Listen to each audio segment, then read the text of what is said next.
Bonjour. Nous sommes le mercredi 12 août 2026. Et avant de commencer cette émission, permettez-moi de vous rappeler de cliquer sur le bouton j'aime et de vérifier que vous êtes bien abonné à cette chaîne. Au cours des dernières 24 heures, nous avons reçu de nouvelles informations en provenance de Russie. Des informations importantes qui confirment un point que je souligne depuis plusieurs mois maintenant. Depuis, en fait, l'attaque contre la résidence de Poutine à Valdai en décembre dernier. Les Russes durcissent progressivement leur position. Ils deviennent en réalité plus offensifs à l'égard de l'Occident et ils se montrent de plus en plus prêts à riposter lorsque l'Occident les frappe. Quelles que soient les parts de vérité qu'il pouvait y avoir, par le passé, dans les diverses affirmations selon lesquelles la Russie cherchait à apaiser l'Occident. Et il y en avait peut-être une part. Cette époque touche à sa fin. Et nous en avons reçu une nouvelle confirmation de la part du plus important des Russes, qui est bien sûr le président de la Russie, le président Poutine lui-même.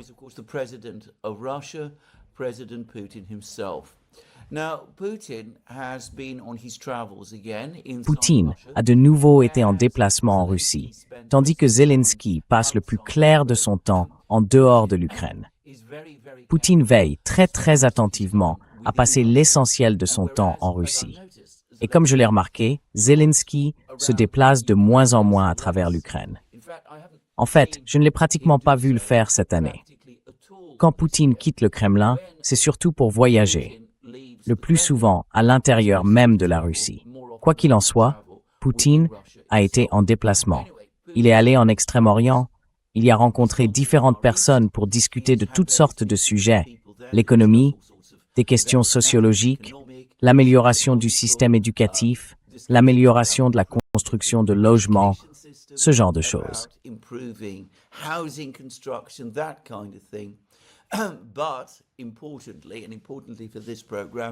Mais surtout, et c'est important pour cette émission, il s'est également rendu auprès de la flotte russe du Pacifique. Avec la flotte du Nord, basée dans l'Arctique, c'est la plus importante des 5 flottes russes. Bref, il a visité la flotte du Pacifique. Il y a rencontré les commandants. Et bien sûr, cela fait suite à une série de réunions qu'il a eues, il y a peu, à Saint-Pétersbourg, avec de hauts responsables de la marine russe, en juillet, à l'occasion de la journée de la marine russe. J'ai longuement évoqué ces réunions. J'ai souligné que les Russes retenaient clairement une partie des informations concernant ce dont Poutine et les commandants russes avaient discuté entre eux, même si le ton général des réunions à Saint-Pétersbourg était en réalité assez ferme.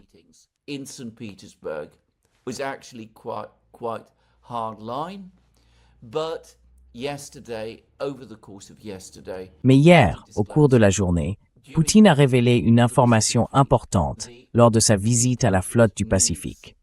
C'est que, comme nous le savons tous, les puissances occidentales, plus précisément les puissances européennes, la Grande-Bretagne, la France, la Suède, ont récemment pris l'habitude de saisir des navires marchands transportant des marchandises, principalement du pétrole.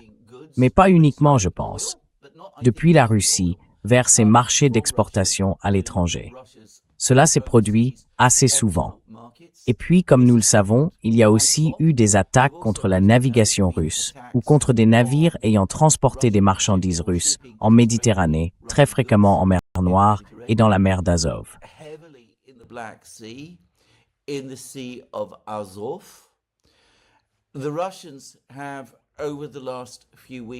Ces dernières semaines, les Russes ont réagi aux attaques en s'en prenant à des navires qui tentaient de mener des échanges maritimes avec l'Ukraine.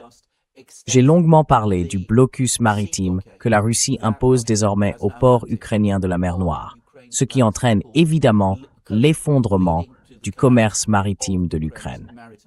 Mais maintenant, Poutine a révélé qu'il avait récemment donné un ordre qui a dû être donné lors de ses réunions de juillet à Saint-Pétersbourg, de riposter à toute saisie européenne de navires russes ou de navires transportant des marchandises russes. Désormais, la Russie répondra coup pour coup. Si ces navires sont saisis, elle répondra en saisissant les navires de ceux qui les ont saisis. Quoi qu'il en soit, c'est ainsi que le Kremlin rapporte ses propos.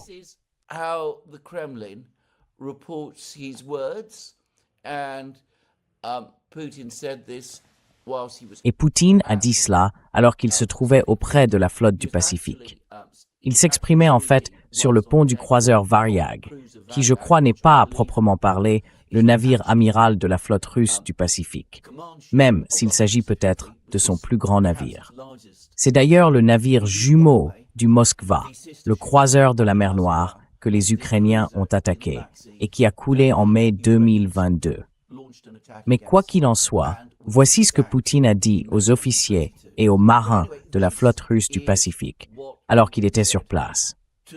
Le commandant vient de mentionner l'escorte de nos navires dans la zone de responsabilité de la flotte du Pacifique.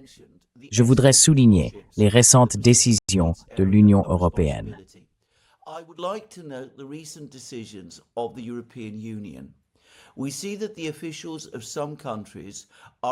Nous constatons que les autorités de certains pays tentent de restreindre, par des moyens pacifiques, la circulation des navires de nos opérateurs économiques en violation du droit maritime international. Récemment, elles ont eu l'idée de pouvoir saisir nos navires et vendre nos biens. C'est tout à fait exact. Le dernier paquet de sanctions de l'Union européenne prévoit effectivement que si un navire transportant des cargaisons de pétrole russe est saisi en haute mer par des États de l'Union européenne, et s'il est constaté que ce navire ne respecte pas ses obligations au titre du droit maritime, alors l'Union européenne peut saisir sa cargaison. Cela peut concerner des biens appartenant à la Russie, mais aussi les biens du client final, qui peut être une entreprise ou un pays.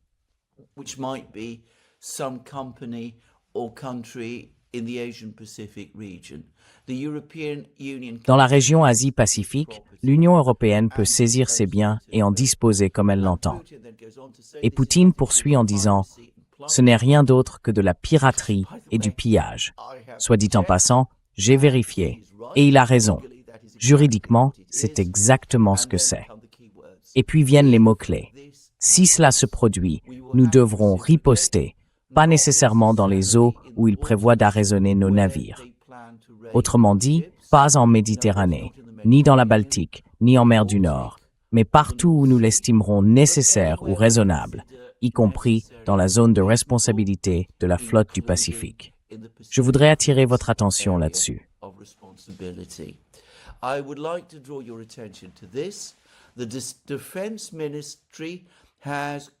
Le ministère de la Défense a reçu les instructions correspondantes.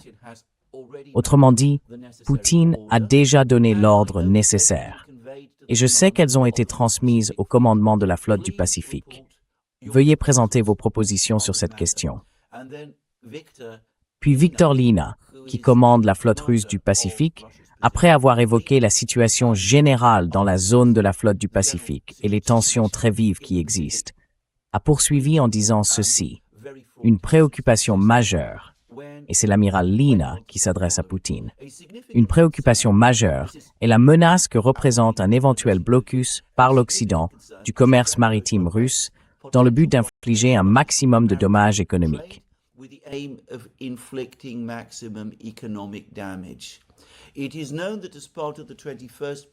On sait que, dans le cadre du 21e paquet de sanctions anti-russes, l'Union européenne a levé l'interdiction précédemment imposée sur la vente d'hydrocarbures russes dans les États membres de l'U-Marlborough. Les pays de l'Union sont donc désormais autorisés à adopter, au niveau national, des décisions législatives concernant la vente d'hydrocarbures provenant de navires détenus dans le cadre de ce qu'on appelle la flotte fantôme russe. L'Union européenne s'efforce de fournir des justifications juridiques à ces actions qui vont à l'encontre des normes internationales.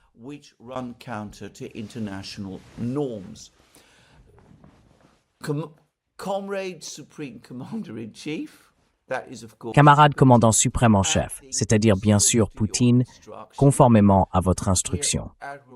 Ici, l'amiral Lina confirme que l'ordre vient de Poutine lui-même. Nous avons mené une analyse approfondie du trafic maritime dans la région Asie-Pacifique. Nous connaissons les itinéraires, les cargaisons transportées et les propriétaires de chaque navire. Entre le 24 avril et le 6 août 2026, 1001 navires au total ont traversé la zone économique exclusive de la Fédération de Russie, rien que le long des îles de la chaîne des Kouriles du Sud. Parmi eux, 379 naviguaient sous pavillon d'États hostiles, dont 273 vraquiers et 71 pétroliers. Parmi ces navires figuraient 26 bâtiments britanniques et 9 français.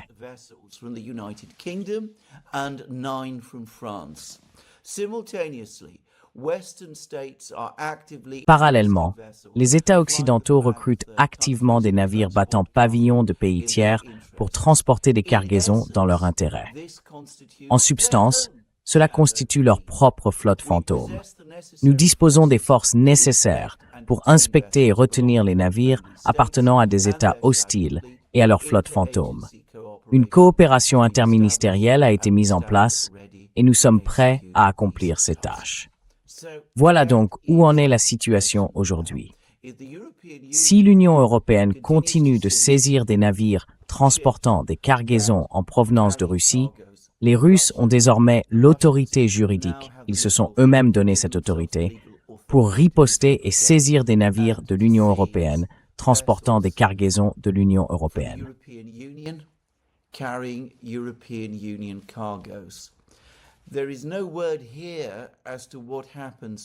Rien n'indique ici ce qu'il advient de ces cargaisons si les Russes saisissent ces navires. Sachant à quel point les Russes sont légalistes et pointilleux, je soupçonne qu'ils ne confisqueraient pas les cargaisons, mais qu'ils les immobiliseraient indéfiniment. Et ce, jusqu'à ce qu'ils obtiennent la restitution des cargaisons russes que les États de l'Union européenne prétendent avoir confisquées, ou jusqu'à ce que l'Union européenne verse aux Russes une compensation financière pour leurs pertes. C'est une escalade majeure. Cela ouvre la possibilité que des navires soient saisis partout dans le monde, en haute mer. Les Russes disposent d'une marine bien plus puissante que celle de n'importe quel État de l'Union européenne.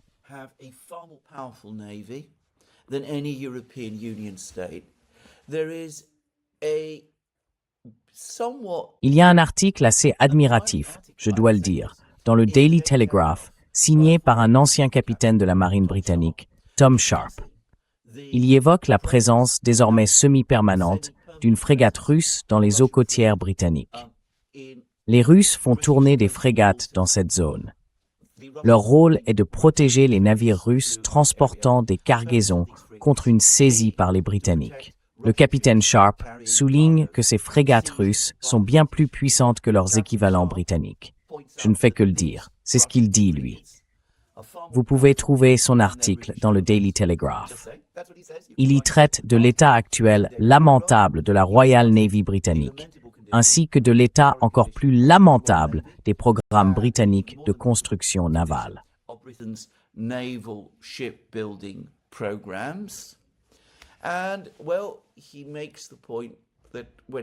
Eh bien, il souligne que, s'agissant des navires de guerre dans les eaux côtières britanniques, les Russes sont puissants, riches et gagnent encore en puissance, tandis que les Britanniques, en réalité, font du surplace. Et c'est encore plus vrai pour tous les autres États de l'Union européenne, à la seule exception, je crois, de la France, qui dispose d'une flotte importante, je crois plus puissante que la Royal Navy britannique, et de 2 porte-avions nucléaires qui, contrairement aux Britanniques, sont réellement opérationnels. Mais même dans son ensemble, cette flotte resterait inférieure à la marine russe, qui possède une flotte de sous-marins nucléaires modernes, bien plus puissants que ceux dont dispose la France.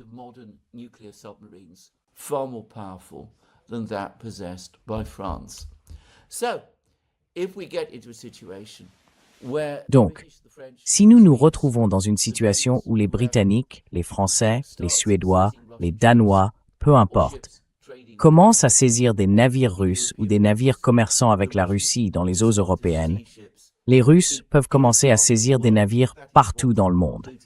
C'est ce que Poutine a dit, y compris dans la région Asie-Pacifique, où les Européens n'ont à aucun moment qu'une présence navale minimale.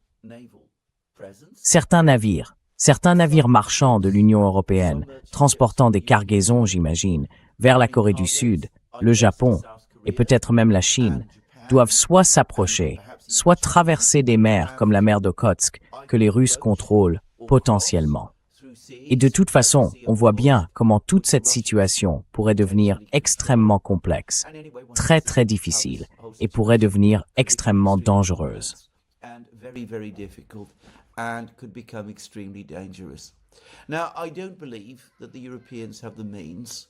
Je ne pense pas que les Européens aient les moyens d'opposer une réponse à la marine russe dans la région Asie-Pacifique. Ils ne peuvent pas assurer des escortes navales, comme les Russes peuvent le faire pour les navires marchands qui commercent avec la Russie dans les eaux européennes. Les Russes disposent d'une marine très puissante dans l'Arctique et de patrouilles bien établies en mer du Nord.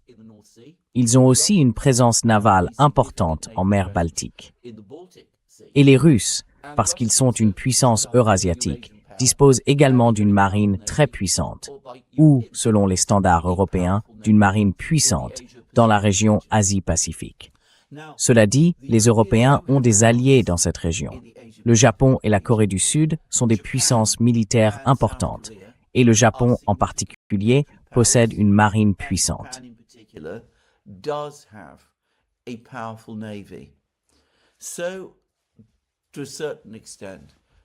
Dans une certaine mesure, l'Australie aussi, même si elle est située à une distance considérable. Il y a bien sûr une puissance occidentale, dont la marine surpasse de très loin celle de la Russie. Cette puissance, ce sont les États-Unis. La Russie ne dispose pas des porte-avions ni des destroyers de classe Aegis que possèdent les États-Unis. Donc si les États-Unis voulaient intervenir pour protéger la navigation européenne dans la région Asie-Pacifique, ils pourraient le faire.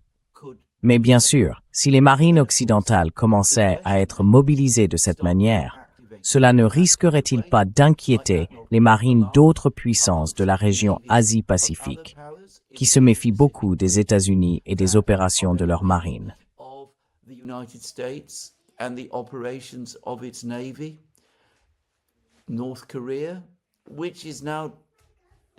La Corée du Nord, qui mène aujourd'hui une expansion navale rapide, et bien sûr la Chine, qui possède en réalité plus de navires de guerre que la marine américaine elle-même.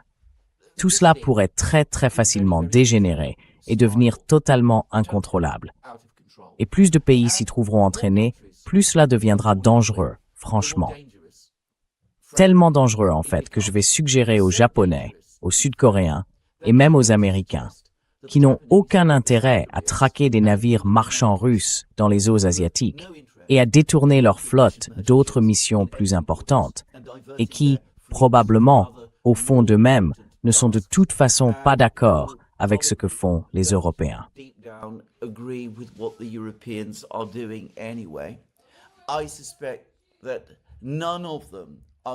Je doute qu'aucun d'entre eux ait envie de se laisser entraîner là-dedans.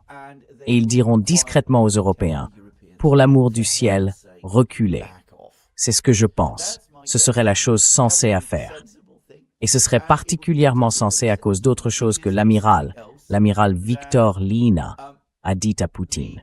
Il a donné un aperçu étonnamment détaillé des navires qui ont transité par la zone économique exclusive de la Russie entre le 24 avril et le 6 août. Il affirme qu'il y avait au total 1001 navires. 369 naviguaient sous ce qu'il a appelé les pavillons d'État hostiles. 273 étaient des vraquiers et 71 des pétroliers. 26 venaient du Royaume-Uni et 9 de France. Sailing under what he called the flags of unfriendly states, 273 bulk carriers and 71 tankers. 26 were from the United Kingdom and 9 were from France. And he goes on to say that there's been coordination. Et il poursuit en disant qu'il y a eu une coordination. Une coordination interagence a été mise en place et nous sommes prêts à exécuter ces missions. Or, cette coopération interagence désigne bien sûr la coopération entre les différentes agences russes de sécurité, de renseignement et les forces armées. Donc le ministère russe des Affaires étrangères, l'OSVR, le renseignement militaire russe, le GRU comme on l'appelle, même si ce n'est pas réellement son nom. Tous vont se coordonner et travailler avec la marine russe pour suivre les mouvements de ces navires occidentaux.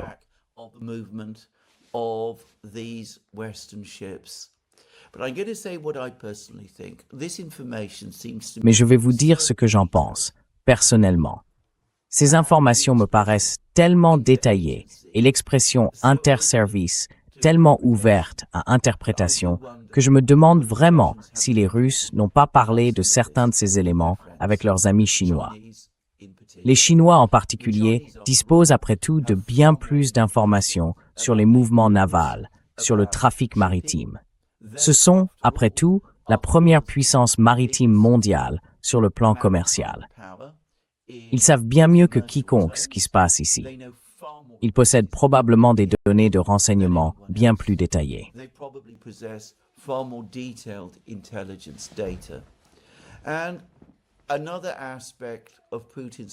Un autre aspect des propos de Poutine au commandant de la flotte du Pacifique, c'est qu'il a évoqué l'attitude de plus en plus hostile du Japon envers la Russie.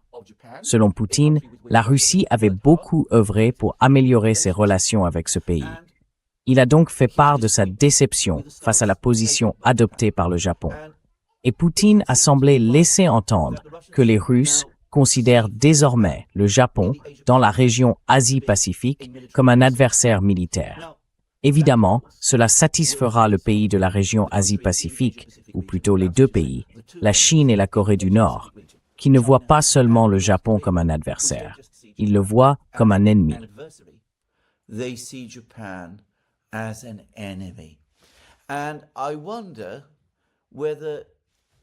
Et je me demande si, au cours des différentes discussions qui ont eu lieu, il n'y a pas eu, je ne dirais pas un donnant-donnant.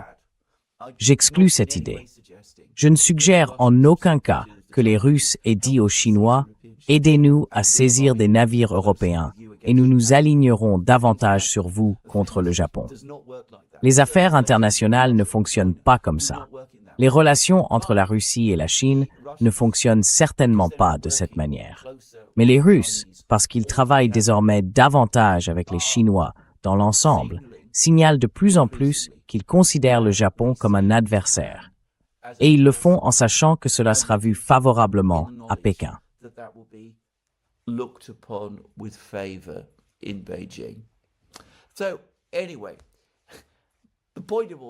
Donc bref, le fond de tout ça, c'est que les Américains ne voudront évidemment pas se retrouver mêlés à une situation compliquée, potentiellement aussi avec les Chinois, dans la région Asie-Pacifique, parce que la Grande-Bretagne, la France, Macron en particulier, et les Suédois sont là-bas à essayer de saisir des pétroliers de la flotte fantôme russe. Et remarquez comment les Russes ont complètement retourné le sujet de cette flotte fantôme. J'ai tourné ce terme en ridicule dans de nombreuses émissions. J'ai souligné que tout ce que cela signifie ou semble signifier, ce sont des navires qui ne sont pas enregistrés à Londres. Et aujourd'hui, rien n'oblige les navires à s'enregistrer et à s'assurer, je devrais dire à s'assurer plutôt qu'à s'enregistrer, à Londres. Dans les années 60, presque tout le faisait. Aujourd'hui, certains le font, beaucoup ne le font pas. Il n'y a aucune raison pour que les navires aient besoin de s'assurer à Londres. Et bien sûr, les navires appartenant à des armateurs peuvent battre pavillon sous de nombreux pavillons de complaisance différents.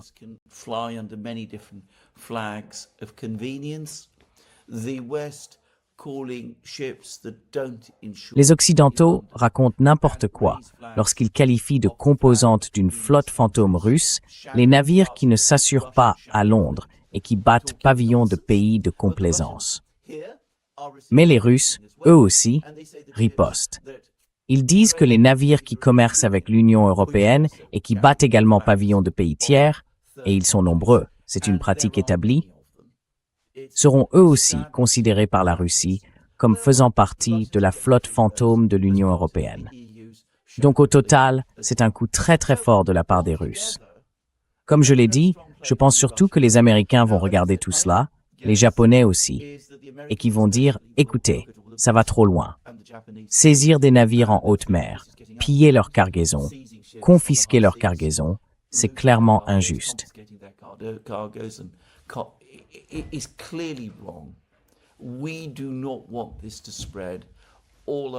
Nous ne voulons pas que cela se propage dans le monde entier. Peut-être que les Russes agissent de leur propre chef, mais nous ne pouvons pas en être sûrs. Nous ne pouvons pas savoir quelles discussions les Chinois et les Russes ont entre eux. Bien sûr, si l'on parle des Nord-Coréens, eh bien, nous savons tous comment ils sont. Nous savons à quel point ils sont imprévisibles et dangereux. Je pense donc que des messages vont être envoyés à Londres et à Paris. S'il vous plaît, arrêtez de faire ça. Ce n'est vraiment dans l'intérêt de personne. Cela affecte le commerce maritime et nous entraîne vers une crise internationale majeure.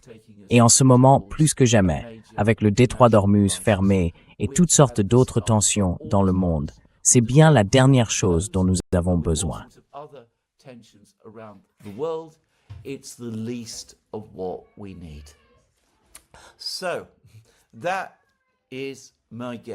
Donc, c'est mon hypothèse. C'est ce que je pense qu'il va se passer. Des informations circulent aujourd'hui. Elles circulaient aussi hier. Et elles figurent d'ailleurs dans le Financial Times aujourd'hui. Les Américains, J.D. Vance aurait appelé Zelensky et lui aurait dit que quelles que soient les circonstances, il fallait arrêter les attaques contre les navires qui chargent des marchandises dans le port de Novorossiysk, en mer Noire, là où se trouve le terminal de la mer Caspienne. Cela affecte les intérêts économiques américains.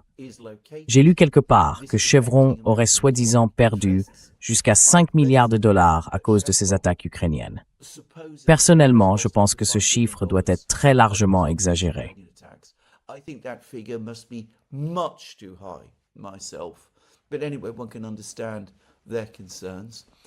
Mais quoi qu'il en soit, on peut comprendre leurs inquiétudes.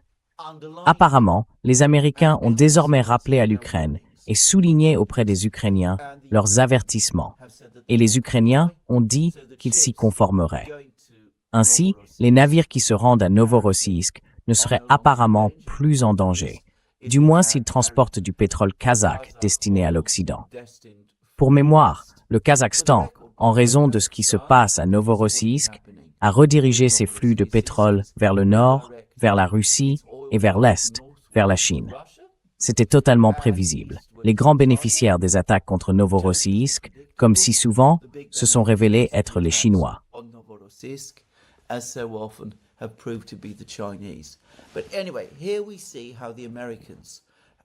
Mais quoi qu'il en soit, on voit ici comment les Américains interviennent pour maintenir la stabilité de la situation maritime dans leur propre intérêt.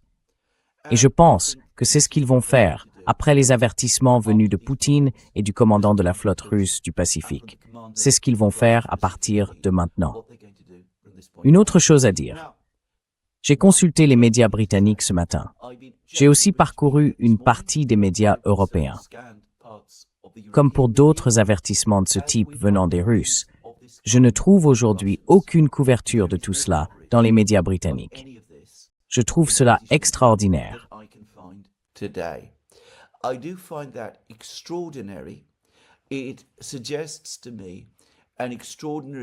Cela me donne l'impression d'un manque de recul extraordinaire, d'un manque de sens des proportions face à ce qui se passe. Mais enfin, j'y vois un nouvel exemple de la manière dont en Occident, du moins en Europe, s'agissant du conflit en Ukraine, on rapporte ce qu'on veut rapporter plutôt que les faits importants qui se produisent réellement. Pour être clair, et pour le répéter encore une fois, ce que les Russes nous disent, ce que Poutine et l'amiral Lyna nous ont dit, ce n'est pas que les Russes envisageaient de saisir en haute mer des navires transportant des marchandises en provenance d'Europe. C'est qu'il existe désormais bel et bien un ordre exigeant que les marines russes le fassent.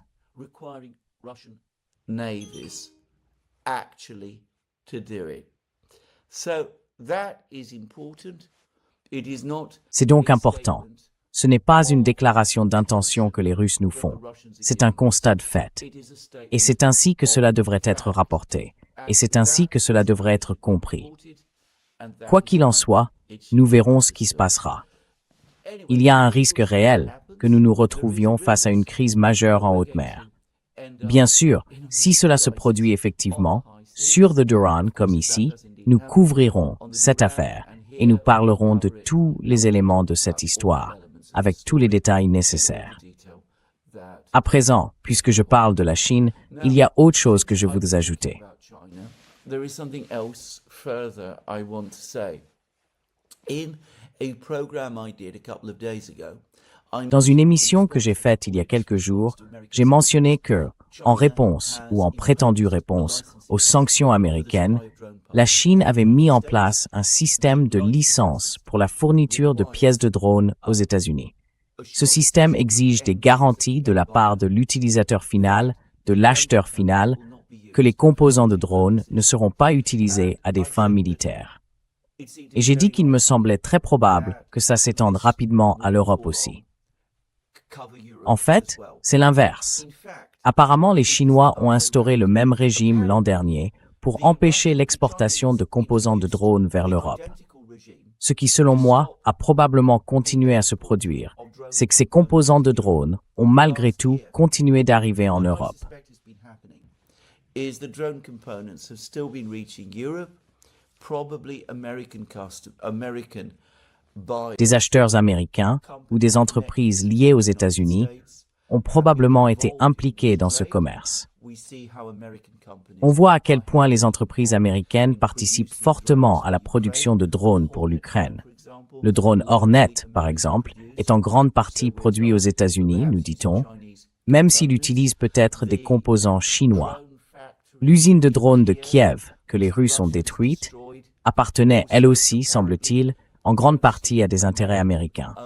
Je pensais qu'une grande partie de ce matériel arrivait finalement en Ukraine par l'intermédiaire des Européens qui se l'étaient procuré en Chine. Je pense désormais qu'il venait des États-Unis.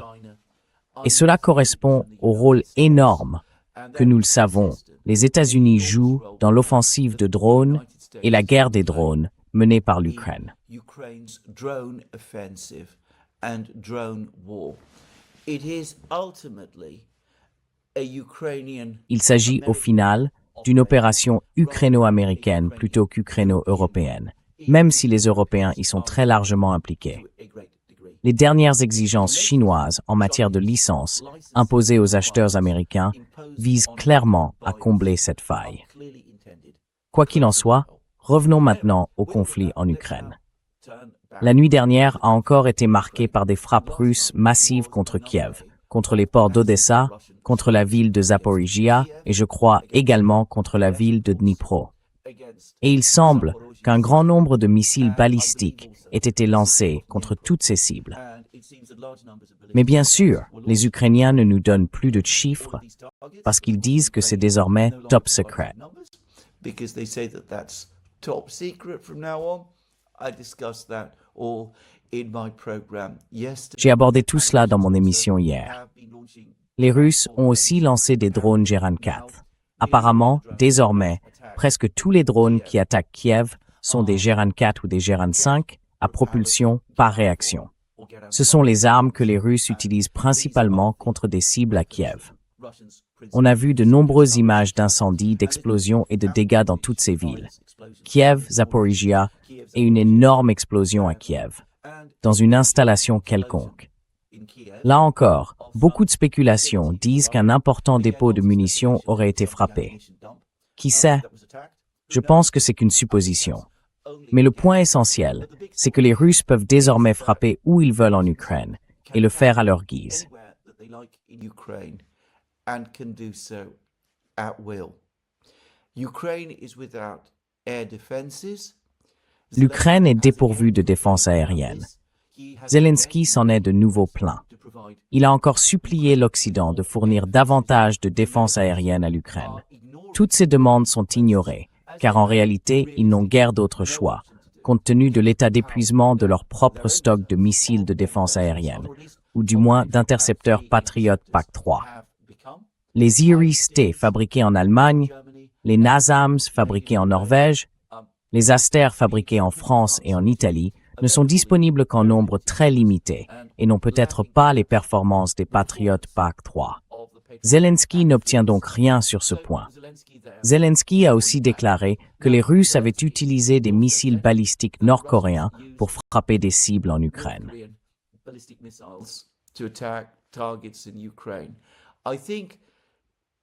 I think that the Ukrainians are saying Je crois que les Ukrainiens disent que 3 des missiles balistiques qui ont frappé Zaporizhia et 3 des missiles balistiques qui ont frappé Dnipro étaient des missiles balistiques Hwasong-11A, parfois appelés KN-23 en Occident.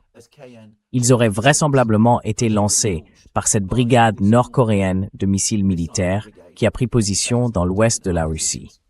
Et il s'est moqué des Russes en disant qu'ils étaient désormais, de toute évidence, au bout de leurs ressources et qu'ils devaient se tourner vers les Nord-Coréens pour les aider à continuer de faire la guerre. Ce n'est pas seulement ridicule. Je pense que beaucoup de gens, en Ukraine même, doivent être absolument furieux d'entendre de tels propos de Zelensky. L'Ukraine est pilonnée tous les jours, toutes les nuits et tous les jours par des missiles russes et des drones russes. Les lignes de front s'effondrent. The front lines are collapsing. Ukraine has become totally dependent. L'Ukraine est devenue totalement dépendante de l'Occident pour ses livraisons d'armes et d'argent. Or, les livraisons d'armes diminuent et elles vont diminuer davantage parce que les ports ukrainiens de la mer Noire sont désormais sous blocus. Et puis, Zelensky prétend se moquer des Russes parce qu'une seule unité de missiles balistiques nord-coréens a tiré 6 missiles parmi les milliers de missiles lancés contre l'Ukraine. Comme je l'ai dit, pour moi, c'est tellement ridicule que je ne peux m'empêcher de penser que la plupart des Ukrainiens qui l'entendent ou l'écoutent, je me demande d'ailleurs combien le font encore, doivent être extrêmement en colère de l'entendre parler de cette façon. À présent, une force nord-coréenne importante serait en cours de déploiement dans l'ouest de la Russie. Zelensky, ou du moins certains Ukrainiens, évaluent cette force à jusqu'à 40 000 hommes, ce qui semble effectivement être une force très importante. Men, which does seem a very large force indeed. I have no information. Je n'ai aucune information à ce sujet. Je sais en revanche que des ouvriers du bâtiment nord-coréen sont très actifs dans l'ouest de la Russie et d'ailleurs aussi dans le Donbass. Ils contribuent à construire et à développer des infrastructures civiles et militaires russes dans ces régions. Peut-être que le chiffre de 40 000 vient de l'addition de ces forces. La Russie ne manque pas d'hommes sur la ligne de front, soit dit en passant. Nous y reviendrons dans un instant. Et je pense que la raison pour laquelle cette brigade nord-coréenne a été envoyée pour frapper des cibles en Ukraine était là encore avant tout de donner aux Nord-Coréens une expérience de guerre active dans l'utilisation de missiles en conditions de combat réels. In active warfare conditions. I don't think that a single brigade. Je ne pense pas qu'une seule brigade, avec apparemment environ 170 missiles, soit même de loin suffisante pour changer le cours de la guerre. Enfin, c'est mon avis. J'ai indiqué hier que les Russes, selon les Ukrainiens, sont en train d'accélérer leur production de missiles et dépassent leurs objectifs dans ce domaine. Apparemment, la cadence de production des missiles Iskander serait désormais d'environ 800 sur l'ensemble de l'année. Et la cadence de production des missiles des missiles Kinjal, des missiles hypersoniques étroitement liés aux Iskander, serait d'environ 680 par an. Du moins, c'est ce que j'ai entendu. Je ne peux pas confirmer ces chiffres, et il se peut que je les ai mal compris. Dans ce cas, toutes mes excuses. In which case, apologies. I read one report which says that J'ai lu un rapport selon lequel les Ukrainiens estiment que les Russes ont produit, au cours des 7 premiers mois de cette année, autant de missiles qu'ils avaient initialement prévu d'en produire sur l'ensemble de l'année. Si c'est le cas, les Russes dépassent effectivement leurs objectifs de façon massive. Je me demande d'ailleurs si cela peut être vrai, et si ce que nous constatons n'est pas plutôt une erreur antérieure du renseignement. Les Ukrainiens auraient sous-estimé l'ampleur de la production russe de missiles. Mais pour revenir au sujet de mon émission d'hier, la Russie ne manque pas de missiles. Les Russes peuvent très certainement maintenir leur campagne de frappe de missiles au niveau actuel, probablement indéfiniment. Ils produisent aussi, sans aucun doute, de très grandes quantités de missiles de croisière subsoniques qui sont, je crois, plus faciles à produire que les Iskander. which are easier, I believe, to produce than the Iskanders. So, overall, the Russians Dans l'ensemble, les Russes peuvent maintenir leur campagne aérienne et continueront sans doute à le faire, ou du moins sa composante missile. and to repeat a point Et, pour répéter un point que j'ai soulevé dans de récentes émissions, with avec la perte de la couverture aérienne de l'Ukraine, air cover l'absence d'un système de défense antiaérienne basé au sol et les F-16 ukrainiens entièrement mobilisés pour traquer les drones Geran russes, de plus en plus difficiles à abattre, tout en usant leurs cellules dans le processus, chaque missile russe lancé contre l'Ukraine a désormais de fortes chances d'atteindre une cible et d'infliger des dégâts considérables. is now likely Pendant ce temps, l'Ukraine maintient son offensive de drones contre la Russie. whereas while you La nuit dernière, le ministère russe de la Défense a affirmé avoir abattu environ 1 millier de drones ukrainiens qui se dirigeaient, qui avaient été lancés vers des cibles à l'intérieur de la Russie. heading that were launched towards targets inside Russia. The point is that only a very Le fait est que seule une très faible proportion de ces drones passe au travers. just data Il y a quelques jours, j'ai évoqué des données fournies par Drone Bomber. Je crois que c'était le nom, une chaîne ukrainienne. channel Elle s'est penchée sur le nombre de drones qui, sur un total théorique de 1500 drones lancés contre Moscou, la capitale russe, pourraient parvenir à passer. Selon leurs calculs, peut-être un seul y arriverait. Ils ont d'ailleurs fait l'objet de nombreuses critiques en Ukraine même, et ils ont prétendu retirer certaines de leurs affirmations. Mais quand on examine réellement leurs rétractations, on voit que sur le fond, ils n'ont rien retiré. Une seconde.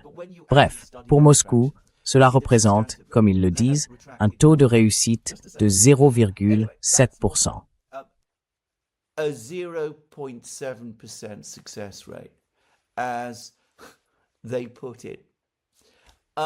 There's an article apparently in Associated Press Il y a apparemment un article de l'Associated Press que je n'ai pas vu, qui estime à environ 4 à 5% la part des drones ukrainiens capables de franchir les défenses aériennes russes. Cela pourrait même être une surestimation, je le soupçonne. D'ailleurs, si l'on parle de la Russie dans son ensemble, c'en est une, compte tenu de l'immensité du pays. Évidemment, proportionnellement, davantage de drones ukrainiens vont passer à travers les défenses aériennes russes que ce ne serait le cas lors d'une attaque contre Moscou, où les défenses aériennes russes seront particulièrement puissantes. Je le dis simplement. Mais quoi qu'il en soit, je soupçonne que 4 à 5%, c'est trop élevé. 3% serait peut-être plus réaliste. Entre 2 et 3%, ce serait peut-être plus réaliste. 2 to 3% might be more realistic. But whatever, only a fraction. Mais quoi qu'il en soit, seule une fraction, une petite fraction de ces drones passe. Et rappelez-vous, chacun de ces drones coûte entre 55 000 et 60 000 dollars. Certains coûtent évidemment bien plus. Apparemment, certains de ces drones coûtent jusqu'à 200 000 dollars l'unité. Donc une attaque de 1000 drones va coûter des dizaines de millions de dollars. Et hier soir, le ministère russe de la Défense a déclaré, en substance, que si certains drones avaient bien réussi à atteindre certaines villes russes de la côte sud, ils avaient tous été abattus. Certains débris ont causé des dégâts. Plusieurs civils ont été tués. Mais globalement, cette attaque de 1000 drones a été un échec massif pour un coût financier très important. A very significant financial cost. And, well, I have compared Eh bien, dans de précédentes émissions, j'ai comparé le coût des dégâts causés à l'Ukraine par les frappes de missiles russes et le coût des dégâts causés à la Russie par les frappes de drones ukrainiens. J'ai souligné que même si le coût d'un missile russe est bien plus élevé que celui d'un drone pris individuellement, les Ukrainiens doivent utiliser tellement de drones qu'une grande frappe ukrainienne de drones va coûter, relativement parlant, à peu près autant qu'une grande frappe russe de missiles Iskander, alors que les dégâts causés par les Iskander seront bien plus importants que ceux causés par les drones ukrainiens. Mais bien sûr, on peut aussi appliquer un autre indicateur. Et cela a été fait dans une émission sur The Duran. And this was done in a program that on the Duran, my friend and I, Alex Christoforou, and I. Mon ami Alex Christoforou et moi avons réalisé avec lui, avec Stanislav Krapivnik, un entretien dans lequel il a souligné que la plupart, l'immense majorité, des drones ukrainiens sont abattus par des mitrailleuses lourdes russes, des mitrailleuses guidées par radar, ou par les canons Gatling de gros calibre du système de défense rapproché des unités Pantsir. Et étant donné que, bien sûr, les canons Pantsir et les mitrailleuses sont réutilisables, les Russes utilisent essentiellement des munitions relativement peu coûteuses, des obus et des cartouches de mitrailleuses pour abattre 60 000 drones ukrainiens, ou davantage. Le calcul coût-bénéfice derrière cette offensive ukrainienne de drones ne tient pas, quelle que soit la manière dont on essaie de le présenter. Zelensky lui-même refuse pourtant de comprendre le message. Il continue d'exiger toujours plus d'attaques de drones contre la Russie, malgré le fait que, comme je l'ai dit, il gaspille davantage de ressources. Et bien sûr, il exige aussi une mobilisation toujours plus importante à l'intérieur de l'Ukraine. Mobilization inside Ukraine. And, well, he needs that mobilization. Et bon, il a besoin de cette mobilisation, parce que nous avons eu d'autres nouvelles. Il lui faut davantage de mobilisation. Il lui faut plus d'infanterie sur les lignes de front, parce que la situation sur le front continue de passer de très mauvaise, ce qu'elle est déjà, à pire, puis bientôt à absolument désastreuse. Donc, il y a eu d'autres nouvelles du front de Zaporizhia. Il semble que tout le territoire, entre le village de Malaya Tokmachka au sud-est d'Orikiv, et Orikiv même, soit désormais probablement sous contrôle russe. Il y aurait apparemment des images vidéo confirmant la présence de troupes russes dans le sud-est d'Orikiv. Je ne les ai pas vues moi-même, mais j'ai appris de sources fiables qu'elles existent bel et bien.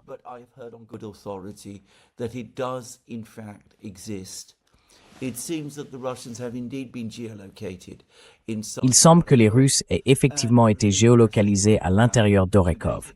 Et pour répéter ce que j'ai dit dans mon émission il y a 2 jours, il semble qu'ils contrôlent environ un tiers d'Orekov. Autrement dit, Orekov tombe très vite. Et les forces russes à l'est d'Orekov continuent d'avancer.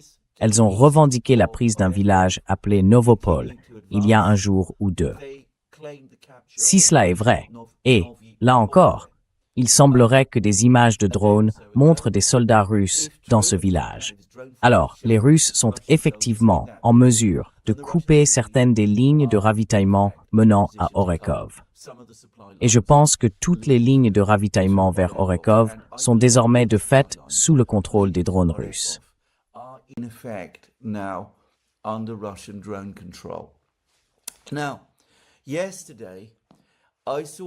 Hier, j'ai vu des images vidéo qui semblent provenir de soldats d'une unité ukrainienne dans la région de Zaporozhye. Ils supplient le haut commandement à Kiev de les relever, autrement dit, de les retirer de la ligne de front.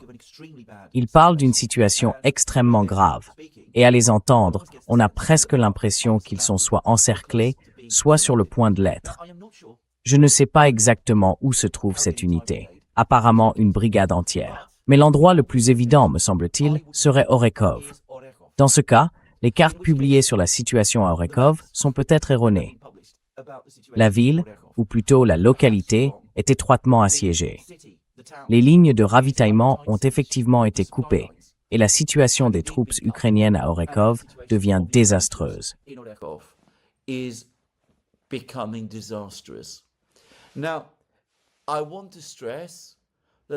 Je tiens à souligner qu'il y a une part de spéculation ici, car je ne connais pas précisément la localisation de cette unité.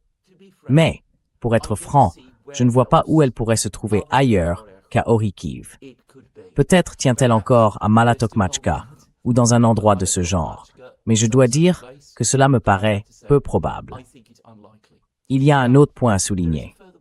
Au début de la guerre, entre 2022 et le début de 2024, il était en réalité assez courant que des unités militaires ukrainiennes sur la ligne de front publient des informations sur leur situation, souvent dans des termes extrêmement tendus et désespérés, pour implorer le haut commandement à Kiev de leur permettre de se replier.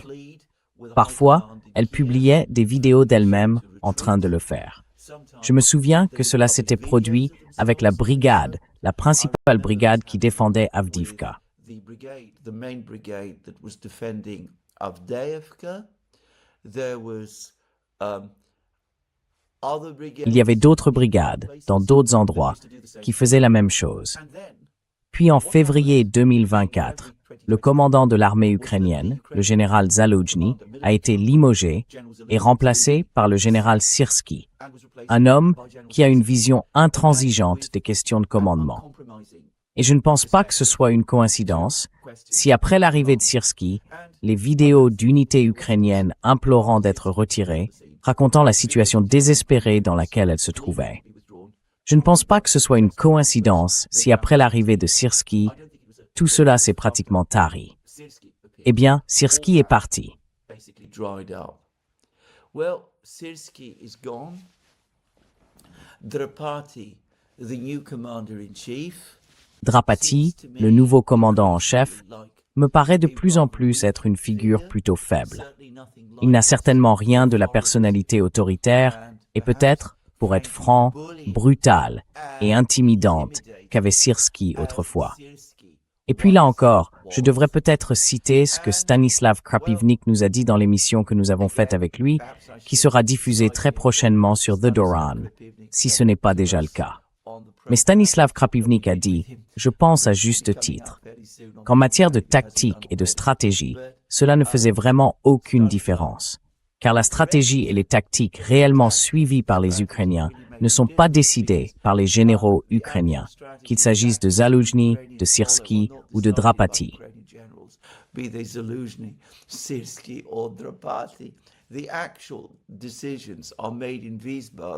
Les décisions réelles sont prises à Wiesbaden par des généraux de l'OTAN qui essaient de diriger la guerre depuis là-bas. Et je pense qu'il a raison sur ce point. Mais je continue de penser que la présence de Syrski a fait une différence. C'était une figure extrêmement autoritaire, et il n'est plus là. Et nous constatons que la discipline au sein de l'armée ukrainienne commence maintenant à se relâcher. Nous voyons de nouveau des brigades prendre la parole, Webhoy, critiquer le commandement militaire à Kiev et demander l'autorisation de battre en retraite. Bref, voilà la situation à Orekov. Mais avant de poursuivre sur cette question, je vais simplement passer à d'autres sujets.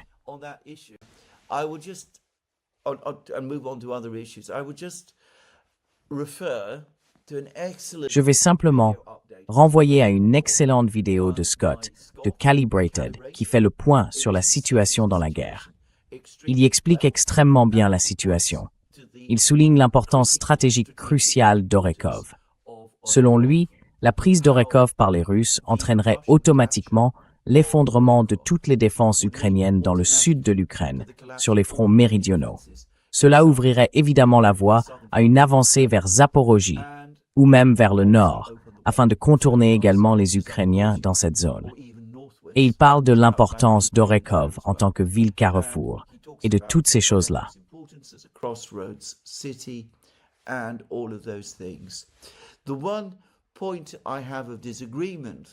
Le seul point sur lequel je ne suis pas d'accord avec Scott, ce n'est pas vraiment une question d'analyse, mais plutôt, disons, d'intuition. Il pense que les Ukrainiens vont se retirer progressivement du Donbass, parce qu'ils comprennent que la chute de Zaporizhia, d'Orekov, serait une catastrophe existentielle, contrairement à une éventuelle chute du Donbass. Je pense que c'est un jugement parfaitement rationnel. Mais je ne pense pas que ce soit du tout la façon dont pensent les Ukrainiens, du moins Zelensky et son entourage. Je pense au contraire qu'ils feront exactement l'inverse. Ils sacrifieront Orekov, parce que politiquement, il est désormais encore plus important pour eux de s'accrocher au Donbass. Mais enfin, nous verrons ce que feront les Ukrainiens. Si les Russes ne me communiquent pas leur plan de bataille, les Ukrainiens ne le font certainement pas non plus. Et là, peut-être pourrais-je ajouter always. And here perhaps I might add something else. I am not sure that the Ukrainians Je ne suis pas sûr que les Ukrainiens soient encore en mesure d'élaborer des plans de bataille cohérents. Parce que, encore une fois, on peut dire ce qu'on veut de lui. Mais Syrski était quelqu'un qui se rendait constamment sur la ligne de front, qui établissait des contacts quotidiens avec les soldats et les unités sur place, et qui avait vraisemblablement une idée assez claire de ce qui se passait.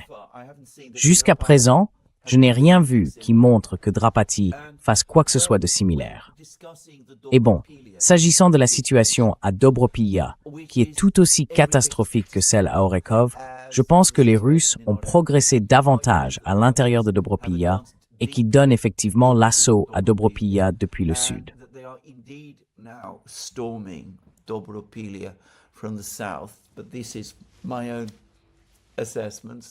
Mais c'est ma propre évaluation, et je vais peut-être un peu au-delà des faits ici. Mais en évaluant la situation à Dobropilla, Scott Ritter a fait quelque chose que je n'avais pas fait depuis très longtemps. Il s'est référé à la manière dont la situation dans cette partie du Donbass, à Pokrovsk, Dobropilla, Konstantinovka et au nord de ces localités, apparaît sur les cartes publiées par Deep State. Ce projet cartographique, autrefois extrêmement intelligent et informatif. Or, comme je l'ai déjà expliqué, Deep State a fini par avoir des problèmes avec la direction militaire ukrainienne. Celle-ci en a essentiellement pris le contrôle, et il est clair qu'elle contrôle désormais ces cartes.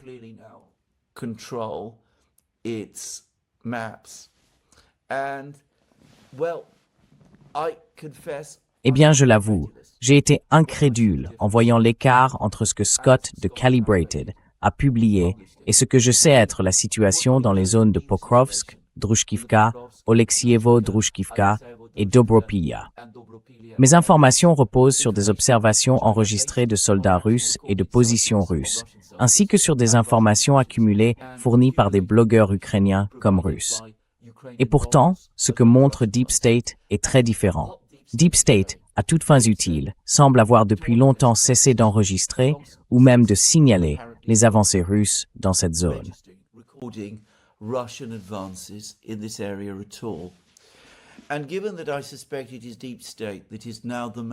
Et étant donné que je soupçonne Deep State d'être désormais la source d'information la plus importante sur les mouvements de la guerre, celle sur laquelle s'appuient les publications occidentales, cela explique peut-être pourquoi tant de gens en Occident croient encore que la guerre est dans une sorte d'impasse, ce qui n'est tout simplement pas le cas. Mais il y a autre chose à dire. Quand les réalités sur le terrain sont déformées à ce point par le principal canal de communication de l'Ukraine elle-même, je me demande dans quelle mesure les informations que reçoivent Zelensky, Yevgeny Krama, le nouveau ministre de la Défense, Drapati et l'état-major sont fiables. Il se peut qu'ils imaginent que la situation sur la ligne de front est complètement différente de ce qu'elle est réellement.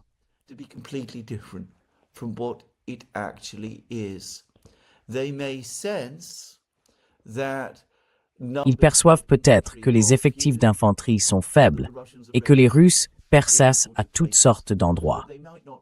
Mais ils ne mesurent peut-être pas pleinement toute la gravité de la situation à laquelle ils sont eux-mêmes confrontés. Et ils ont peut-être du mal à élaborer des plans pour y répondre, parce qu'ils ne la comprennent pas eux-mêmes.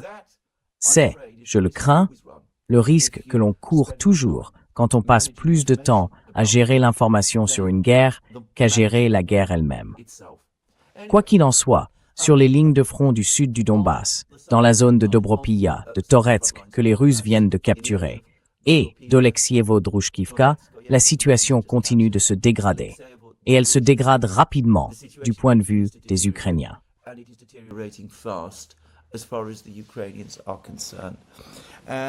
Et j'ai évoqué hier le fait que j'avais mal évalué, que je m'étais complètement trompé sur l'emplacement d'un village près de Kramatorsk, que les Russes ont capturé.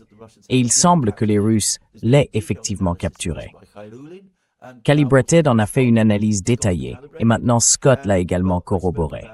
Hier, dans mon émission, j'ai dit que cela ressemblait à une pointe de lance presque enfoncée vers le ventre de Kramatorsk.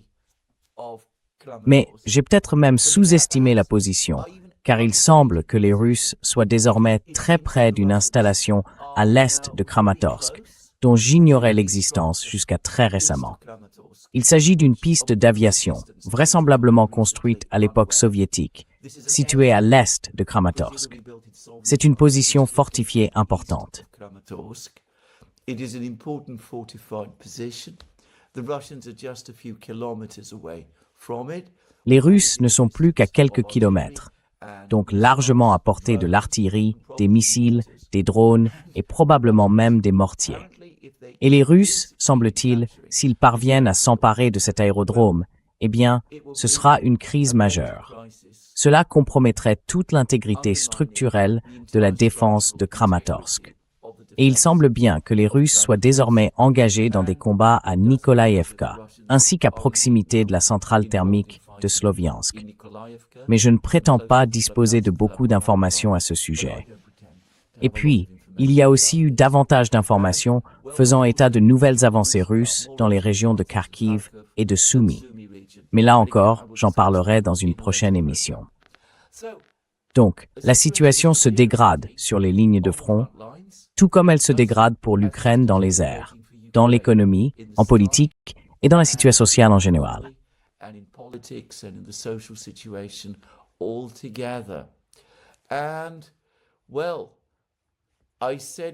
Eh bien, j'ai dit dans mon émission hier que les Russes semblent de plus en plus implacables dans leur façon de parler de la guerre. Et il y a quelques vidéos, j'ai dit que, d'une certaine manière, un indicateur plus intéressant, plus important de l'état d'esprit russe que les commentaires de quelqu'un comme Dmitri Medvedev, qui est un partisan de la ligne dure bien connu, c'est le journaliste russe Fyodor Lukyanov. Bien sûr, Lukyanov n'occupe pas au sein du gouvernement russe le poste important qu'occupe Medvedev. Mais il a toujours été, disons, à l'extrémité libérale, très modérée de l'establishment russe. Pas très libéral, mais assez libéral. Et il a aussi été assez proche, ou du moins c'est l'impression que j'ai, de Poutine dans sa façon de penser. Il ne fait aucun doute que Poutine et Lukyanov se connaissent.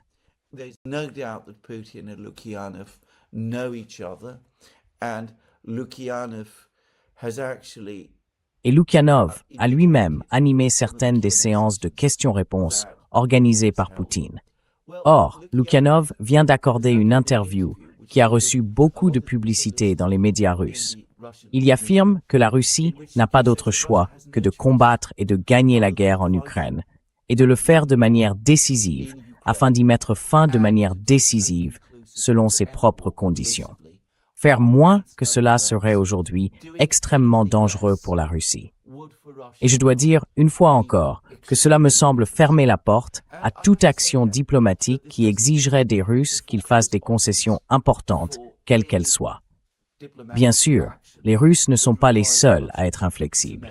Les Iraniens le sont aussi. Comme je l'ai dit, ils insistent pour maintenir le détroit d'Ormuz fermé jusqu'à ce que les Américains cèdent et acceptent leurs conditions.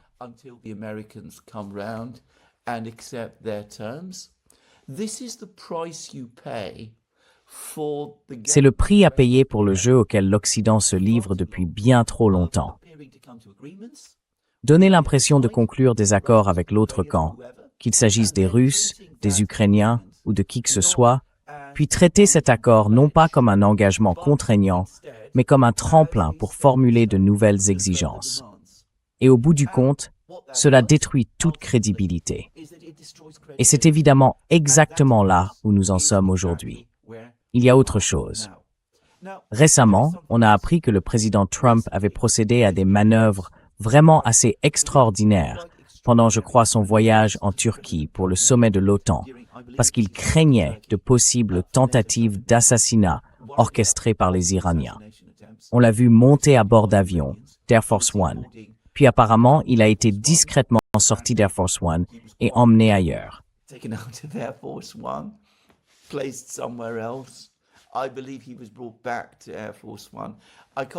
Je crois qu'il a été ramené à bord d'Air Force One.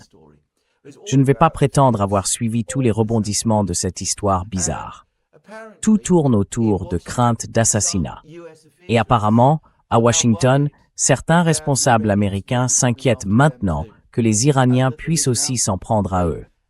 Il règne désormais, disons, une atmosphère de nervosité, je ne dirais pas exactement de peur, à Washington, à l'idée que des attaques de ce genre puissent avoir lieu. Eh bien, tout ce que je peux dire, c'est qui a commencé tout ça? Qui s'est donné tant de mal pour assassiner les dirigeants iraniens? Qui a enlevé le président vénézuélien? Qui était probablement derrière la frappe de drone contre la résidence de Poutine à Valdai? On Putin's Valdai residence. I discussed in a recent program Dans une émission récente, j'ai parlé des différentes attaques de drones contre la Russie, de diverses installations près de la station balnéaire de Krasnodar, dans le sud de la Russie, à Gelendzhik, et du fait que la cible ultime là-bas semble être un bâtiment que les Occidentaux et les Ukrainiens croient à tort être une sorte de résidence somptueuse, construite pour le président russe Poutine et utilisée par lui. Eh bien, vous savez, si vous vous engagez dans cette voie, ne soyez pas surpris que d'autres commencent à envisager de faire la même chose. Je ne dis pas que qui que ce soit le fasse réellement. Si nous parlons des Américains, en réalité, je doute que ce soit le cas.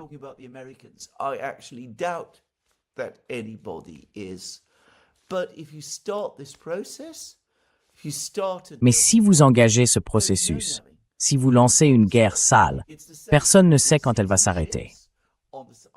C'est la même chose quand on saisit des navires en haute mer. On voit que les Russes disent maintenant qu'ils vont faire la même chose. Et c'est vrai aussi pour les sanctions, les restrictions imposées par la Chine sur les exportations de terres rares, les drones, les matériaux pour drones et toutes ces choses-là.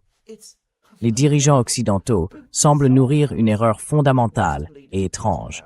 Croire que les autres, le camp d'en face, ne peuvent pas réagir, ne peuvent pas répondre de la même manière. Il faut sortir de ça. Il faut arrêter de faire toutes ces choses.